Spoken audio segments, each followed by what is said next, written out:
It's like I have a spasm.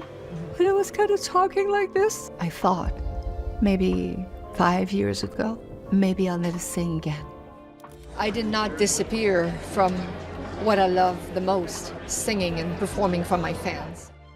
Celine Dion's condition is more serious than we thought. When she appeared on stage at the 2024 Grammys, after her diagnosis with stiff person syndrome, the moment felt triumphant, but behind it was a long, private battle few fully understood. For months, she had been out of the public eye, working to manage a rare condition that changed her life. And now her son is shedding more light on the challenges she faced. So what has Celine Dion really been going through behind the scenes? And how has her condition affected her life and career? Join us as we uncover the truth about Celine Dion's health journey. What René-Charles had to carry. René-Charles Angelil is the first child of Celine Dion and her husband and manager, René Angelil. He was 15 years old when his father died in January 2016 from throat cancer at the age of 73. He became, at 15, the eldest son of a widowed global superstar who was simultaneously managing the largest ongoing musical career in the world, and the grief of losing the person who had managed that career and been her partner for more than 20 years. The twins, Nelson and Eddie, were 5 when their father died. René-Charles was old enough to understand what had happened and young enough that the loss defined a significant portion of his adolescence. He has spoken publicly about his father rarely and carefully, in the way of someone who understands that what he says about that loss will be reported and repeated. Celine had described how she told her sons about their father's death. She took them outside, asked them where they thought their father had gone.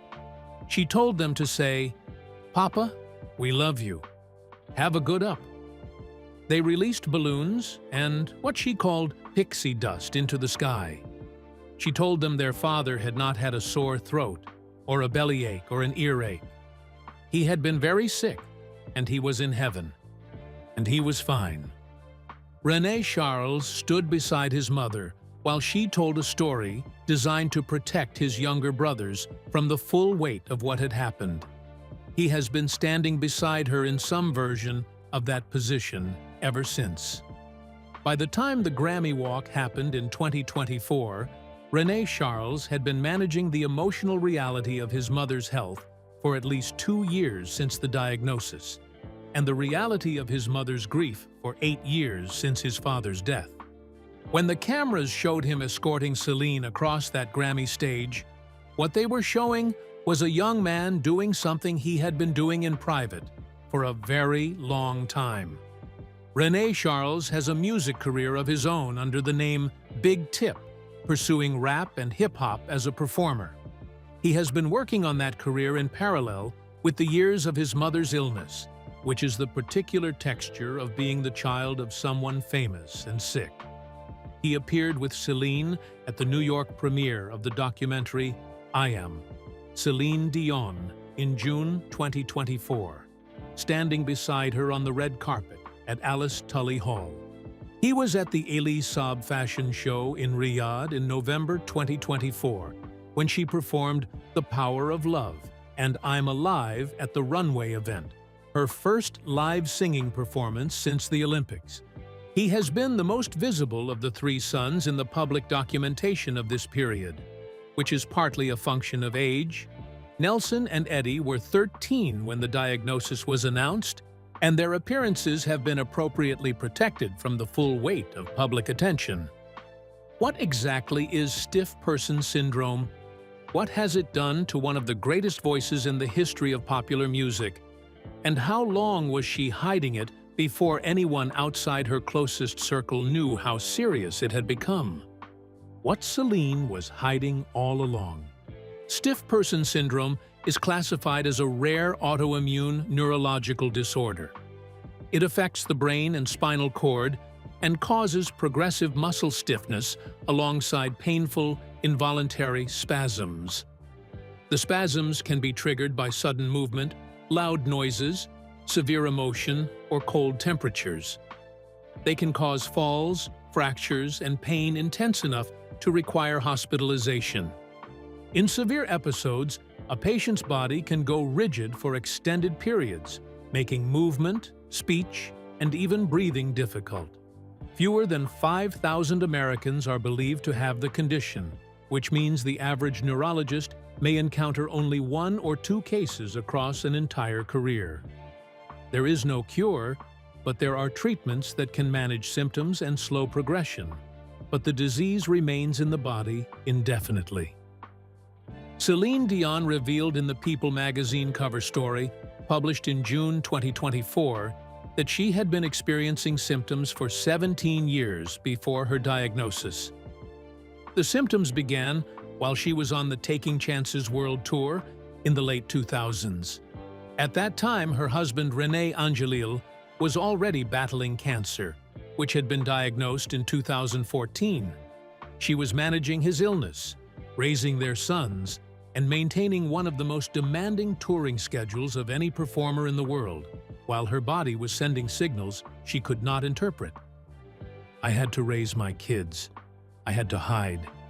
I had to try to be a hero, feeling my body leaving me, holding on to my own dreams, and lying to my fans. For me, the burden was too much. She described going to ear, nose, and throat specialists, ophthalmologists, and every available kind of specialist without receiving a diagnosis that explained what was happening. The symptoms kept evolving. Early on, it was hoarseness during vocal warm-ups. Later, her voice would crack during performances. Eventually, the muscle stiffness and spasms became impossible to manage with the regimen she had built up. The regimen included Valium. The documentary I Am, Celine Dion, released on Amazon Prime Video on June 25, 2024, is where the full extent of the medication situation was disclosed. She told the camera that she had been taking between 80 and 90 milligrams of Valium per day to manage her symptoms and keep herself functioning well enough to perform. For context, the typical prescribed dose for anxiety or muscle spasms is 2 to 10 milligrams, taken up to 4 times daily.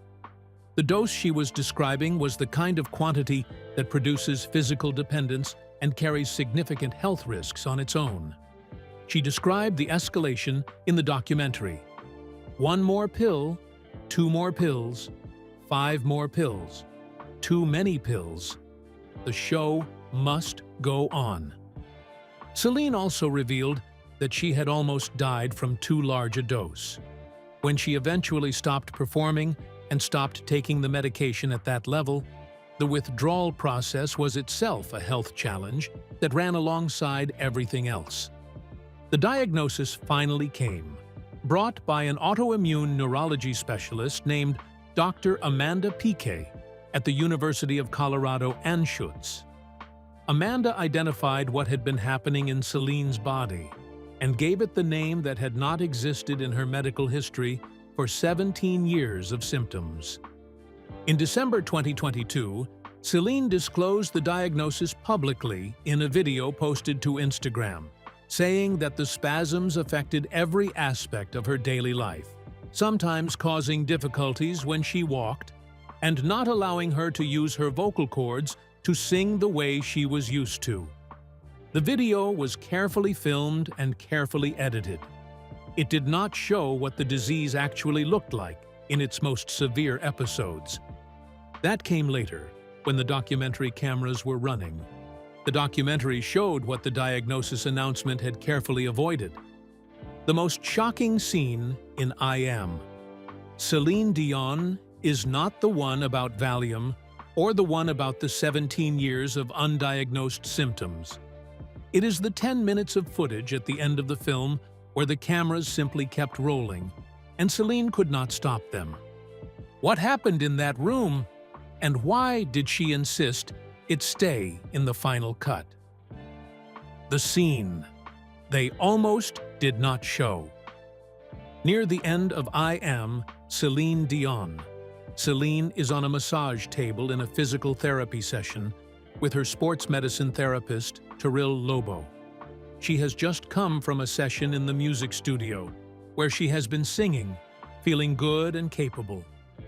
She asked her doctor whether the severe episode that followed happened because her brain was overstimulated from the singing. Her doctor confirms, yes, that was the trigger. The episode began in her hands and feet, which started to spasm. As the spasm spread, her body went rigid, and she cried out and screamed in pain. Lobo worked with her, trying to calm the spasms, and administered nasal spray. The cameras keep rolling, although the process.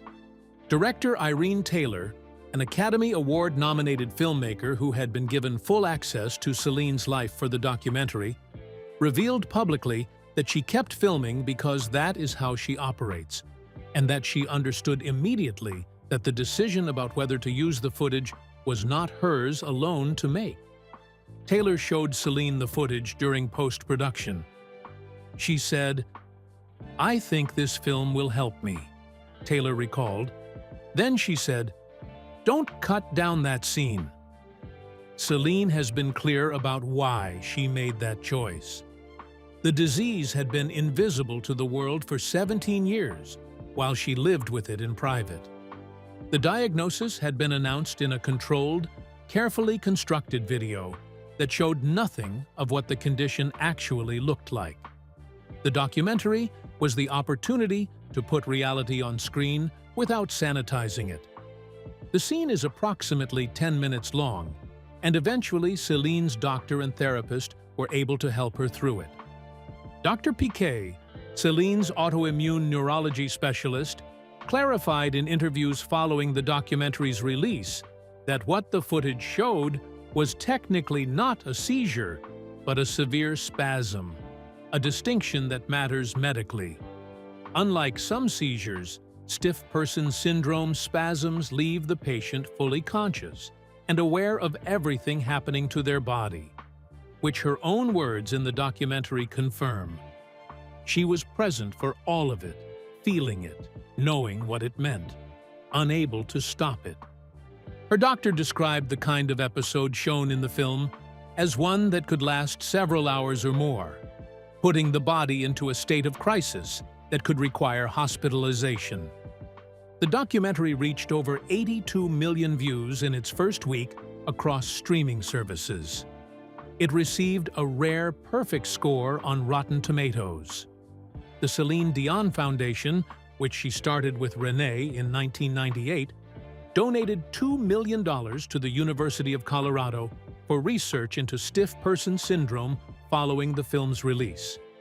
The visibility the documentary created for the condition was, by every measurable indicator, exactly what she had said she hoped it would be.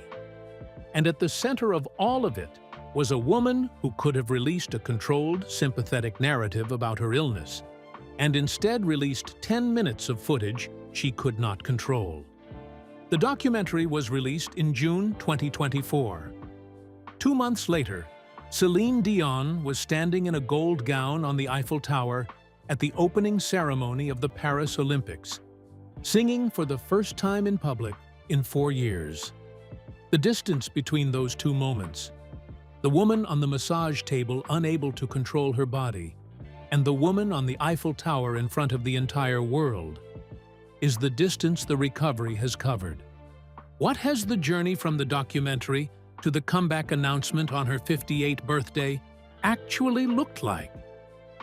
The transition the world didn't see. The 2024 Paris Olympics opening ceremony took place on July 26, 2024.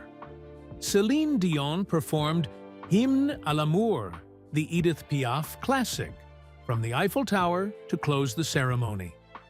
It was her first public performance in 4 years, the first since she had announced her diagnosis, the first since the documentary had shown the world what the disease looked like at its worst. The Guardian described the performance as an undaunted, beatific return. The phrase "undaunted" was doing significant work. A woman who had allowed a camera to film her in a full-body crisis less than 2 months earlier stood in the cold Paris air and sang Edith Piaf to the entire planet. She wore a silver gown. Her voice was there. The audience watching around the world was watching a recovery that had been publicly documented at every stage, from the invisible symptoms she had hidden for 17 years, to the 10 minutes on the massage table, to the 4 minutes above the Seine. The months after the Olympics were not a straight line toward full return. That is not how stiff person syndrome works. However, Dr. Piquet confirmed after the documentary's release that Celine had made significant progress with treatment since the filming. But progress with a condition that has no cure is a different category from recovery. In November 2024, Celine walked the runway at the Elie Saab 45th Anniversary Fashion Show in Riyadh, Saudi Arabia, alongside René-Charles and her stylist, Law Roach, and performed The Power of Love and I'm Alive on the runway. The performances were not full concert sets. They were evidence of a voice rebuilding, a body responding to treatment, a person who had decided that the disease would not be the last word about what she could do. In March 2025, she posted a video on Instagram of herself dancing and playing golf with her 3 sons. "I had a beautiful day with my boys out on the course, getting back into the swing of things," she wrote. At a TGL golf event the same month, her twins Nelson and Eddie attended with her to watch Tiger Woods compete. And in a moment of pure normalcy that would have seemed impossible to imagine during the worst of the stiff person syndrome episodes, she sang a snippet of My Heart Will Go On in a courtside interview. That same month, she appeared in a pre-recorded video message at the Eurovision Song Contest in Basel, Switzerland, addressing the audience 37 years after her 1988 Eurovision win representing Switzerland. She spoke in French and English. She told the audience that Switzerland held a special place in her heart, and that music unites people and is a strength in moments when they need it. On March 30th, 2026, Celine Dion turned 58 years old. She posted a video to Instagram in which she announced that she would be returning to the concert stage at Paris La Défense Arena beginning September 12th, 2026, for a residency of 10 shows across 5 weeks. The announcement was made on her birthday deliberately. In my career, I've recorded a lot of birthday messages, but this is the first time I've ever recorded one for my own birthday. And wow, it's been hard keeping it a secret from myself. She said she was feeling good, managing her health, singing again, even dancing a little. "I'm so ready to do this. I'm feeling good. I'm strong. I'm feeling excited. Obviously, of course, a little nervous," she told her fans. "But most of all, I am grateful to all of you. I can't wait to see you again." The shows sold out rapidly. 6 additional dates were added in April. The comeback that had seemed impossible during the worst moments of the illness was happening. The Paris concerts were originally scheduled for 2020 as part of the Courage World Tour before the pandemic, then delayed by illness. 6 years after the last date she was supposed to play there, she was going back. How are her sons faring with the situation, especially after losing their dad at a very young age? Her son's role in her recovery. Celine Dion has described, in various forms across multiple interviews over the past few years, what her sons mean to her recovery. In December 2022, in the Instagram video announcing her diagnosis, she said, "I have a great team of doctors working alongside me to help me get better, and my precious children who are supporting me and giving me hope." In a 2024 interview with Hoda Khattab, she described what the disease had given her as a mother despite everything it had taken. "It got me knowledge. It gave me a responsibility. As a mother, first of all, talk to your kids. Let them know that you will not die. Yes, Dad is in heaven, and he's fine. Mom is going to be okay. The specific emotional territory those boys have inhabited, all three of them, is not something that appears to have broken any of them. What it appears to have done is made them present. What the son has confessed is that the situation has been hard and continues to be hard, and that he has chosen to be there for it rather than away from it. He has not given interviews describing the heartbreak of watching his mother's illness. He has shown up at the Grammys, at the documentary premiere, at the Ali Saab show in Riyadh. In the social media posts, his mother has shared of the four of them together, playing golf and attending hockey games and doing the ordinary things that ordinary families do when extraordinary circumstances have been pressing on them for years. The heartbreak is not in what he has said. It is in the fact that he keeps showing up, and that his mother keeps thanking him for it, and that the rest of the world watches and understands without anyone having to say directly what any of it has cost. Have you been following Celine's health journey, and do you believe the Paris comeback concerts will happen as planned? Share your thoughts with us in the comments section. Remember to like, share, and subscribe for more. Also, click the next video showing on your screen. You will enjoy it.